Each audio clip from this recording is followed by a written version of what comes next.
కళాభిమానులకు ఎందరో ఆశీలైన ఈ సభా సరస్వతికి మా నాటక సమాజం తరపున హృదయపూర్వక శతసహస్ర కళాభివందనాలు తెలియజేస్తున్నాం.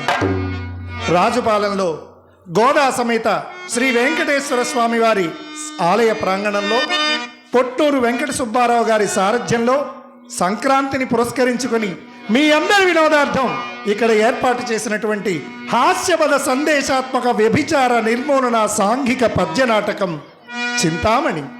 రచన మహాకవి కాళ్ళకూరి నారాయణరావు గారు. కావ్యేషు నాటకం రమ్యం అన్నారు మహాకవి కాళిదాసు గారు. దుఃఖార్తానాం శోకార్తానాం శ్రమార్తానాం తపస్వీనాం విశ్రాంతి జననం కాలే నాట్యమే తద్భవిష్యతి అన్నది నాట్యశాస్త్రం.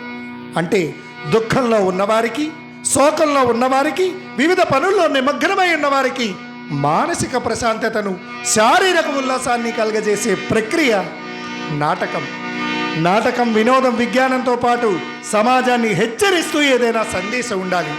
అప్పుడే నాటకం చిరకాలం జీవిస్తుంది.